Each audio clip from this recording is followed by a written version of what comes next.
लुटेरे, चोर, डाकू, उनके प्यादे घूम रहे हैं।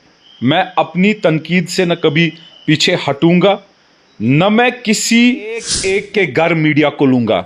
मैं बोलूंगा, मुझे बताओ 4 साल पहले इसकी पोजीशन ये है, 4 साल में 30 लाख रुपए मकान को कहां से आए? 4 साल में गाड़ियां इनकी कहां से आए? में आपने बड़े बड़े दावे किए और इसी के साथ साथ बड़ी पार्टियों पे जो है तनकीद का निशाना साधा और उसी पीपल्स कॉन्फ्रेंस ने आपको निकाल दिया। वजह क्या हो सकती है? और 370 का स्पेशल स्टेटस था, उसके साथ जो खिलवाड़ किया वो किया 2 खानदानों ने। उन 2 खानदानों को अवाम भी नहीं बख्शेगी और मुझे नहीं लगता इनको अल्लाह ताला भी बख्शेगा। घर बनाए, पैसा कहां से आया?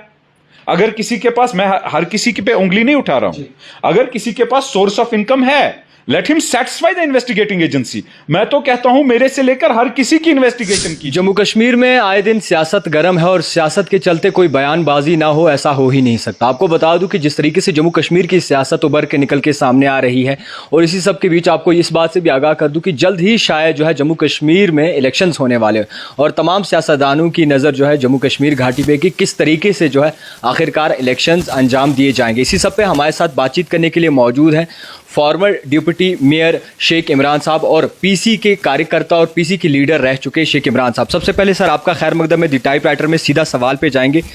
पीपल्स कॉन्फ्रेंस में आपने बड़े बड़े दावे किए और इसी के साथ साथ बड़ी पार्टियों पे जो है तनकीद का निशाना साधा और उसी पीपल्स कॉन्फ्रेंस ने आपको निकाल दिया। वजह क्या हो सकती है?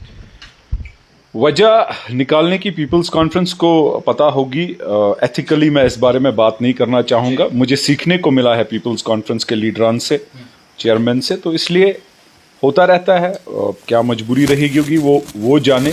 इस बारे में मैं इतना ही बोलूँगा कि मैं बड़ा शुक्रगुजार हूँ। मेरा जितना वक्त निकला, बहुत अच्छा वक्त पीपल्स कॉन्फ्रेंस में निकला। वक्त तो नहीं निकला ना आपका, वक्त ही कम निकला। वजह क्या हो सकती है? क्या किसी और पार्टी के साथ आप जो है मिले थे अंदर से, या फिर पीपल्स कॉन्फ्रेंस चाहती थी कि शेख इमरान साहब आगे ना जाएं? ऐसी कोई बात नहीं है। दोनों जो बातें आपने बोली, लेकिन इतना मैं बोलूँगा कि साल भर मैं रहा, मैं बड़ा शुक्रगुजार हूँ। उनका भी बड़ा सीखने को मिला। तो इसके अलावा मुझे नहीं लगता, मैं रह चुका हूँ वहाँ।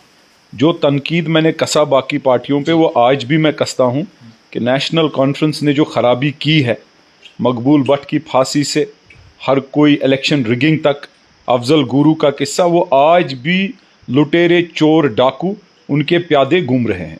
मैं अपनी तनकीद से न कभी पीछे हटूंगा, न मैं कोई अपनी कॉन्ट्रडिक्शन करूंगा कि मैंने जो बोला था वो गलत बोला था। मैं तब भी पीपल्स कॉन्फ्रेंस का शुक्रगुजार था, आज भी पीपल्स कॉन्फ्रेंस का और उनके ओहदेदारों का शुक्रगुजार। अगर आपको आज न्योता वापस आता है कि वापस से पीपल्स कॉन्फ्रेंस ज्वाइन कीजिए, तो आप रेडी होंगे? देखिए, अगर और मगर की बातें सियासत में नहीं चलती हैं। अगर मगर इससे तो सियासतदान काम चलाते हैं। बात सुनिए, अगर और मगर की सियासत शेख मोहम्मद इमरान ने नहीं की है। शेख मोहम्मद इमरान ने सच्चाई की सियासत की है और इंशाल्लाह आगे बढ़ना है, असेंबली में जाना है। अल्लाह ताला से मांगूंगा कि सब अच्छे लोग असेंबली में आए, हमें भी कामयाब करे, तौफीक दे कि हम अपनी कौम की खिदमत करें। खैर, आपने कहा कि असेंबली में जाना है और इस चीज़ पे नज़रोसाज किया, क्या आते वक्त में शेख इमरान साहब किसी पार्टी का दामन थाम सकते हैं? फिलहाल किसी पार्टी का दामन नहीं थामूंगा। मैं अपने लोगों पे रखूंगा। मेरे लोग जो मुझे बोलेंगे मैं वो करूंगा। मेरे साथ जो मेरे सियासी कुलीग्स हैं, जो शाना बशाना चलते हैं, बखूबी उनसे मशवरा करके करूंगा। फिलहाल हर किसी की राय है कि हम आज़ाद चलें, आज़ाद उम्मीदवार रहें। तो हम इंशाल्लाह खानियार कॉन्स्टिट्यूंसी में इरादा किया है हमने कंटेस्ट करने का। खानियार लोगों का जो दरबार, हम खानियार के लोगों के साथ करना चाहते हैं। हमारी कैंपेन का नाम खानियार दरबार है। ये भी समझने की कोशिश करेंगे, सियासत के साथ आप काफ़ी अरसे से जो है जुड़े हुए हैं। आए दिन बाकायदा तौर पर बयानबाजी भी होती है और आज़ाद साहब ने एक नई पार्टी जो है तश्कील दी है। इसको लेकर आपका क्या रुझान रहेगा? हर किसी का डेमोक्रेटिक राइट है, उन्होंने पार्टी ज्वाइन की है। I wish him also good luck. तो बाकी सियासी वज़न गुलाम नबी आज़ाद साहब का, हकीकत में अगर मेरी राय जानना चाहोगे, लेकिन आपके ज़रिए भी बताऊँ, इसका मेरी राय का ये मतलब नहीं है कि मैं ज्वाइन करने वाला हूँ।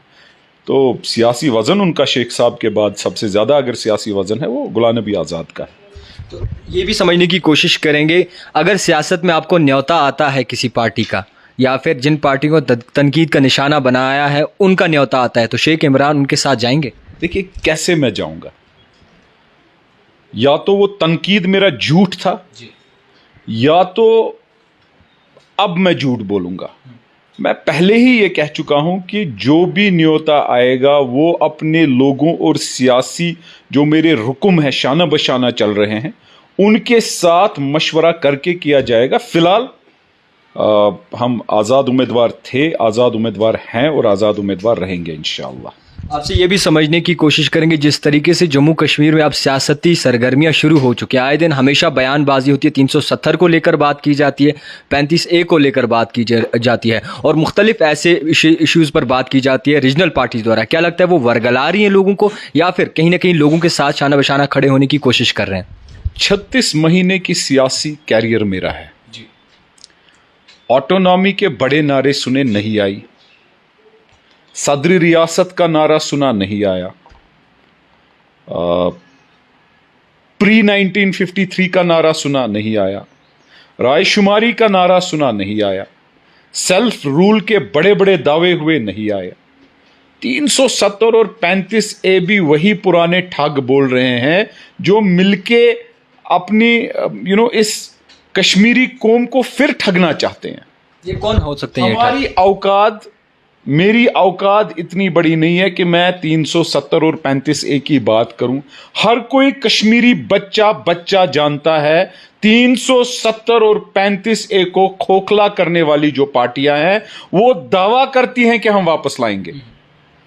अफसोस की बात, लेकिन इनको यह समझ नहीं आ रहा है कि आज इनको करारा जवाब जम्मू कश्मीर की आवाम देगी।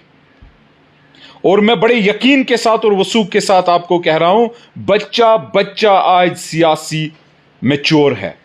आज सियासत हर घर में होती है डिस्कस कि हम लोगों को किस किस ने धोखा दिया, किस किस ने कश्मीरी जो 35A और 370 का स्पेशल स्टेटस था उसके साथ जो खिलवाड़ किया वो किया दो खानदानों ने। उन दो खानदानों को अवाम भी नहीं बख्शेगी और मुझे नहीं लगता इनको अल्लाह ताला भी बख्शेगा। ये भी अफवाहें उड़ रही हैं बाजार में कि आप अपनी पार्टी के साथ जो है जल्द ही ज्वाइन करने वाले। ऐसी कोई अफवाह हमने नहीं सुनी, आपके जरिए सुन रहा हूं।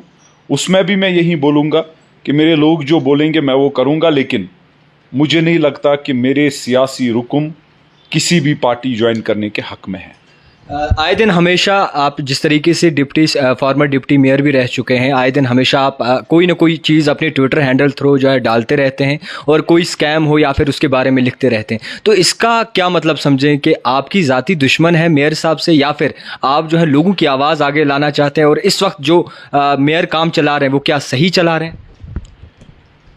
आपके 2-3 सवाल हैं, मैं तीनों सवालों का जवाब दूंगा। पहला सवाल, मेरा कोई जाती दुश्मन नहीं है, न मेयर है न कोई रुकम कॉरपोरेटर है, लेकिन आपके जरिए पहले अपील करना चाहूंगा लोगों को, अगर किसी भी म्युनिसिपैलिटी में एम्प्लॉय या इलेक्टेड रिप्रेजेंटेटिव ने आपको ठगा है, आप फौरन मेरे पास आ जाइए, हम उसकी कार्रवाई करेंगे। पुलिस और इन्वेस्टिगेटिंग एजेंसीज के पास जाएंगी और कमिश्नर और मेयर को इन्वॉल्व करेंगे। इसके अलावा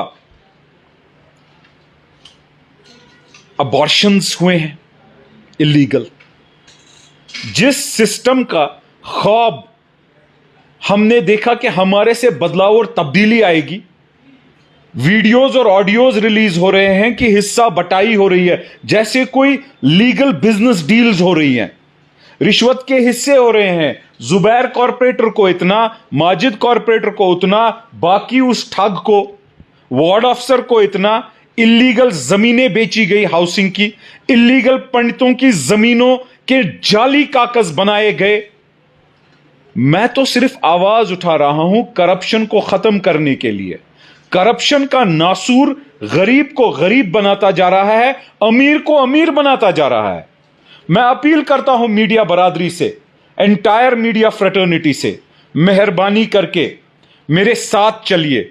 अगले हफ्ते कोई ना कोई दिन तय करेंगे, हम इकट्ठे बसों में, गाड़ियों में, I will provide the transport, और हर कॉरपोरेटर और इलेक्टेड रिप्रेजेंटेटिव के घर के सामने खड़े रहेंगे। मैं आपको उनके फोन की डिटेल, उनकी औकात और आमदनी के हिसाब से अगर 10,000 होनी चाहिए, 1,00,000 1.5 लाख का फोन कैसे आया, undisclosed source of income is only corruption.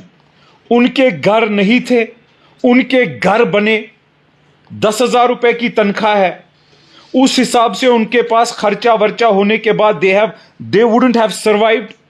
उनने घर बनाए, पैसा कहां से आया? अगर किसी के पास, मैं हर किसी के पे उंगली नहीं उठा रहा हूं, अगर किसी के पास सोर्स ऑफ इनकम है, let him satisfy the investigating agency. मैं तो कहता हूं मेरे से लेकर हर किसी की इन्वेस्टिगेशन कीजिए। इनके टूर्स, इनके ट्रैवल एजेंटों की डिटेल मेरे पास आई, 4-4, 10-10 लाख रुपया खर्चा है, वो कहां से आया? इनके कपड़े ब्रांड्स कहां से आ रहे हैं? मैं तो सिस्टम क्लींजिंग की बात कर रहा हूं, मैं तो करप्शन खत्म करने की बात कर रहा हूं, मैं तो जो गवर्नर साहब बोल रहे हैं उनकी दिशा, जो वो कह रहे हैं करप्शन फ्री कश्मीर को करना है, उसकी आवाज में इजाफा करने की कोशिश कर रहा हूं। और जो लोग सफर कर रहे हैं, एक फैमिली आई कि एक कॉर्पोरेटर साहिबा इन्वॉल्व हैं अबॉर्शंस में, उसका पेशा बन चुका है ये, क्या मैं उसके खिलाफ आवाज नहीं उठाऊं? जो बौखलाहट उसकी वजह से किसी को आएगी तो इसका मतलब वो भी उसमें मुलवस है। आप हिस्सा बटाई कर रहे हो। एक बूढ़ी औरत मेरे पास आई, उसने अपने जेवर बेच के रिश्वत दिया है, क्या मैं उसकी आवाज नहीं उठाऊं? रिश्वत देने के बाद उसको पीएसओ दिखाए जाते हैं, उसको फोन नहीं उठाया जाता है, क्या मैं उसकी आवाज नहीं उठाऊं? चीट किया जाता है। हाउसिंग की जमीन पंडितों के नाम जो थी, नकली कागज बनाए जाते हैं। सीआईडी के पास भी इसकी इंफॉर्मेशन और रिपोर्ट है। उसके बाद आरएंडबी की जमीन, उसको भी नकली कागज बना के उसको बेचा जाता है। ज्यादा से ज्यादा आम इंसान क्या करेगा? वो जाके म्युनिसिपैलिटी को जाएगा, भाई ये म्युनिसिपैलिटी के कागज हैं, ये सही है। वो वार्ड ऑफिसर उसको बोलता है ये बिल्कुल सही है, आगे बढ़ो, और उससे जेवर घर के बेच के 6 लाख रुपए हड़प करते हैं। उसकी भी रिकॉर्डिंग आई है, उसके चेक्स के डिटेल्स आए हैं। किसी को दुकान बनानी है, वो कहता है शायद कॉर्पोरेटर परमिशन देगा वहां का, वो उसके पास गया, उसके अकाउंट में 1.5 लाख गया है। वो उसको बोलता है मुझे शटर क्यों नहीं लगाने दे रहे हैं, आप मुझे कागज क्यों नहीं दे रहे हो? और वो उसको कहता है ये तो रिश्वत था। क्या इसकी आवाज नहीं उठाऊं? करप्शन के खिलाफ, गलत बदकारी के खिलाफ, गलत कामों के खिलाफ अगर मैं आवाज उठाऊं, अपने लोगों के लिए उठाऊं, उससे अगर बौखला जाता है कोई दरिंदा, उसके लिए जेल के अलावा कोई जगह नहीं है। ओहदेदार नेशनल कॉन्फ्रेंस के, मैं प्रेसिडेंट से अब उनके क्वेश्चन करता हूं, फारूक अब्दुल्ला साहब, उमर अब्दुल्ला साहब, उनके प्रोविंशियल प्रेसिडेंट नासिर असलम साहब, आपकी पार्टी में जो ओहदेदार हैं वो अपने प्यादों को म्युनिसिपैलिटी में रख के ये काम कर रहे हैं, अकाउंटों में पैसा लिया गया है और आप उनके साथ कुर्सियां शेयर कर रहे हो। क्या वो पैसा आप तक पहुंचा?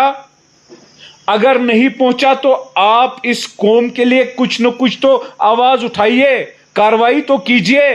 370 और 35A के झूठे ख्वाब मत दिखाइए, पहले ग्रास रूट लेवल की तो बात कीजिए। अगर वो बात करना गलत है तो मैं गलत हूं, और ये मुझे पता है लोगों का दर्द, रो रहे हैं लोग। आज एक कंप्लेंट आई है, अभी 50,000 रुपया एक मोहतरमा ने लिया है, 50,000 रुपया उनको किसी पार्टी दफ्तर में भी बिठाया है, उसके बाद म्युनिसिपैलिटी भी लिया है, उसकी रिकॉर्डिंग आई है। वो उसको कह रही है बस कमिश्नर साहब दस्तखत करेंगे, आप ड्राइवर के नौकरी लगोगे। कहां कहां मतलब आवाज उठाने से जहां परेशानी होती है, जावेद साहब मैं वसूख के साथ कहता हूं, इन डाकुओं को और बदमाशों की जगह शहर में नहीं है। या तो जीरो टॉलरेंस फॉर करप्शन एक गलत स्लोगन है, या तो हकीकी सतह में जीरो टॉलरेंस फॉर करप्शन लाने के लिए हमें खड़ा होना पड़ेगा। किसकी सरबराही में ये सब चीजें हो रही है? सरबराही तो नेशनल कॉन्फ्रेंस के जो वहां पर ओहदेदार हैं, जो कॉरपोरेशन में हैं, सरगुरु उनका है, उसी की सरबराही में हो रहा है, उसके दफ्तरों में हो रहा है। अब मैंने भी मेयर साहब को लिखा है, उन्होंने भी आगे लिखा है, मैंने कमिश्नर साहब को लिखा है, उन्होंने आगे लिखा है। मैं हाउसिंग सेक्रेटरी को अपील करता हूं, खुदारा मेहरबानी करके डिसीजन लो, सीबीआई इन्वॉल्व हो चुकी है। यह ना हो कि कल इस तलवार को कहीं और सर कटना था कहीं और कटेगा। काफी सारे मुलाजिम इन्वॉल्व हैं। हर कोई मुलाजिम गलत नहीं है, हर कोई कॉरपोरेटर गलत नहीं है, लेकिन ये 10 अली बाबा 40 चोर, ये 10-20 लोगों का टोला वहां जो खड़ा हुआ है, जिनको बौखलाहट है, आए दिन जो उस प्रेस कॉन्फ्रेंस में वहां कोई बोल रहा था, मैं एक एक के घर मीडिया को लूंगा। मैं बोलूंगा मुझे बताओ 4 साल पहले इसकी पोजीशन यह है, 4 साल में 30 लाख रुपए मकान को कहां से आए? 4 साल में गाड़ियां इनकी कहां से आए? 4 साल में लाखों के फोन कहां से आए? 4 साल में ट्रैवल डिटेल इनकी कहां से आए? अगर ये करप्शन नहीं है तो क्या है? अगर ये ब्लैकमेल नहीं है तो क्या है? अगर ये एक्सटॉर्शन नहीं है तो क्या है? इस ब्लैकमेल, एक्सटॉर्शन और करप्शन के खिलाफ आवाज उठाई है, और ये आवाज मैं तब तक नहीं चुप बैठूंगा जब तक ये डाकू जेल नहीं जाएंगे। खैर, हमारे साथ बातचीत करने के लिए मौजूद थे शेख इमरान साहब। मजीद इनसे बातचीत हुई और बात करें जिस तरीके से स्कैम निकल के सामने आ रहे हैं, बड़े बड़े करप्शन के जो ऐसी चीज़ें निकल के सामने है, उसके बारे में बात की, और जो सियासत जम्मू कश्मीर में चल रही है उसके मजीद भी हमने समझने की कोशिश की। देखते रहिए द टाइपराइटर जावेद खान के साथ।